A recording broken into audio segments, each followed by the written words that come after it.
Time traveller செய்திகள். முதலில் தலைப்புச் செய்திகள். மன அழுத்த கல்வி முறையை நீக்குவதே மறுமலர்ச்சி, ஜனாதிபதி தெரிவிப்பு. தகுதி உள்ளவர்களை தெரிவு செய்யுங்கள், கரு ஜெயசூரிய தெரிவிப்பு. அமெரிக்க தூதுவர் ஜோலி சங் ஜனாதிபதியுடன் சந்திப்பு. புதிய கட்சிகளுடன் கூட்டணி இல்லை, ஐக்கிய மக்கள் கூட்டணி அறிவிப்பு. தேர்தலில் போட்டியிடவில்லை, புதியவர்களுக்கு வழி விடுகின்றேன், சார்ல்ஸ் நிர்மலநாதன் அறிவிப்பு. தொடர்வென விரிவான செய்திகள். சிறுவர்களின் உள சமூக வளர்ச்சியை தடுக்கும் காரணிகள் மற்றும் மன அழுத்தத்தை ஏற்படுத்தும் வகையிலான கல்வி முறைகளில் இருந்து தற்போதைய இளம் தலைமுறையினரை விடுவிப்பதே மறுமலர்ச்சி கால பணியின் இலக்காகும் என ஜனாதிபதி அனுரகுமார திசாநாயக்க குறிப்பிட்டுள்ளார். சர்வதேச சிறுவர் மற்றும் முதியோர் தின வாழ்த்துச் செய்தியிலேயே அவர் இந்த விடயத்தை குறிப்பிட்டுள்ளார். சிறுவர்களுக்கே உரித்தான குழந்தை பருவ உலகத்தை வழங்க நடவடிக்கை எடுக்கப்படும். மனிதநேயம், பரஸ்பர நம்பிக்கை, மரியாதை மற்றும் சிறந்த சமூகத்தை உருவாக்குவதற்கு தேவையான அரசியல் மாற்றத்தை முன்னெடுப்பதற்கும் சுற்றாடலை பாதுகாப்பதற்கும் நாம் முன்னுரிமை அளிக்கப்படும். அத்துடன் சிரேஷ்ட பிரஜைகள் உள்ளிட்ட அனைத்து தரப்பினரின் சுதந்திரத்துக்காகவும் அர்ப்பணிப்புடன் செயற்பட இருக்கின்றேன். ஓய்வூதிய பலன்களை மேம்படுத்துவதற்கும் இலவச மருத்துவ சேவைகளை உறுதி செய்வதற்கும் எமது அரசாங்கம் உறுதி பூண்டிருக்கிறது எனவும் ஜனாதிபதி அனுரகுமார திசாநாயக்க இதன்போது மேலும் குறிப்பிட்டார். எதிர்வரும் பொதுத் தேர்தலில் கௌரவ நாடாளுமன்ற உறுப்பினர் என அழைப்பதற்கு தகுதி வாய்ந்த வேட்பாளர்களுக்கு வாக்களித்து அவர்களை தமது பிரதிநிதிகளாக தெரிவு செய்வது நாட்டு மக்களின் கடமையாகும் என சமூக நீதிக்கான தேசிய இயக்கத்தின் தலைவரும் முன்னாள் சபாநாயகருமான கரு ஜெயசூரிய குறிப்பிட்டுள்ளார். உண்மையான தலைமைத்துவம் என்பது வெறுமனே சொற்களில் அன்றி செயல்களில் தென்பட வேண்டும். நல்லாட்சி என்பது ஆடம்பரம் அல்ல, மாறாக அது அத்தியாவசியமானது ஒன்று.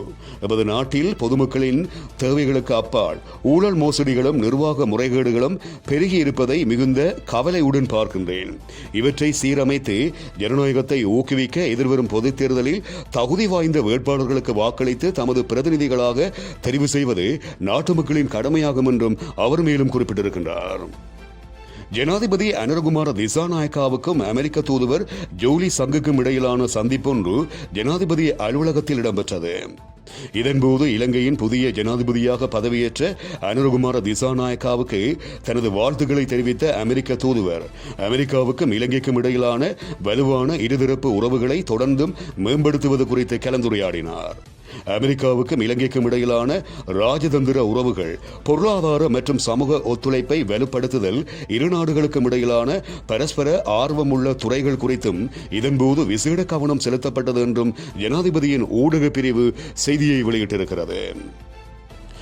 ஐக்கிய மக்கள் கூட்டணியில் புதிய கட்சிகள் எதுவும் பங்காளி கட்சியாக இணைத்துக் கொள்ளப்பட மாட்டாது என்று ஐக்கிய மக்கள் சக்தியின் நாடாளுமன்ற முன்னாள் உறுப்பினர் கிங்ஸ் நெல்தசன் குறிப்பிட்டிருக்கின்றார்.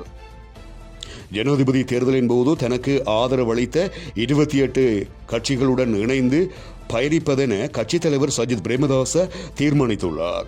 எனவே கட்சிகளுடன் பேச்சு நடத்தப்பட்டிருந்தாலும் புதிதாக எந்த ஒரு கட்சியும் கூட்டணியில் இணைத்துக் கொள்ளப்பட மாட்டாதெனவும் சஜித் பிரேமதாச இதன்போது மேலும் குறிப்பிட்டார். புதியவர்களுக்கு சந்தர்ப்பம் வழங்க வேண்டும் என்கின்ற நோக்கத்திற்காக இம்முறை நடைபெறுகின்ற நாடாளுமன்ற தேர்தலில் நான் போட்டியிடவில்லை என்பதை அறிய தருகின்றேன் என நாடாளுமன்ற முன்னாள் உறுப்பினர் சார்ல்ஸ் நிர்மலநாதன் குறிப்பிட்டிருக்கின்றார். இது தொடர்பில் அவர் தனது முகநூல் பதிவில் மேலும் தெரிவிக்கையில், அன்று தொடக்கம் இன்று வரை என்னால் முடிந்த அளவு தமிழ் மக்களுக்கு ஏற்படுகின்ற பிரச்சனைகளுக்கு தொடர்ச்சியாக நாடாளுமன்றத்தில் குரல் கொடுத்து வந்திருக்கின்றேன்.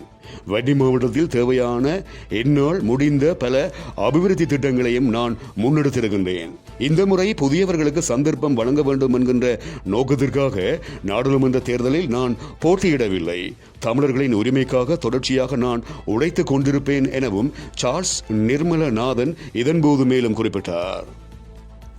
ஜனாதிபதி அனுரகுமார திசாநாயக்க அவர்களுடைய தலைமை இலங்கையின் பொருளாதாரத்தை ஸ்திரப்படுத்தும் என ஆசிய அபிவிருத்தி வங்கியின் தலைவர் மெசட்சுகு அசகாவா குறிப்பிட்டுள்ளார். ஜனாதிபதி அனுரகுமார திசாநாயக்காவுக்கு அனுப்பிய வாழ்த்து செய்தியிலேயே அவர் இவ்வாறு குறிப்பிட்டார். ஜனாதிபதி அனுரகுமார திசாநாயக்காவின் தலைமைத்துவமானது இலங்கையின் பொருளாதாரத்தை ஸ்திரப்படுத்தி வலுவாக முன்னோக்கி கொண்டு செல்ல உதவும் எனவும் அவர் அந்த வாழ்த்துச் செய்தியில் மேலும் குறிப்பிட்டிருக்கின்றார். கல்வி பொதுத்தராதர உயர்தர பரீட்சைகள் நவம்பர் மாதம் 25ஆம் நாள் ஆரம்பமாகி டிசம்பர் மாதம் 20ஆம் நாள் வரை நடைபெறும் என ஆணையாளர் நாயகம் அமித் ஜெயசுந்தர குறிப்பிட்டுள்ளார். அத்துடன் அடுத்த சாதாரண தர பரீட்சையை 2025ஆம் ஆண்டு மார்ச் மாதம் நடத்துவதற்கே உத்தேசித்திருக்கின்றோம். பரீட்சைக்கான உரிய திகதிகள் பின்னர் அறிவிக்கப்படும் எனவும் அவர் மேலும் குறிப்பிட்டிருக்கின்றார். இத்துடன் டைம் டிராவலர் செய்திகள் நிறைவடைகின்றன.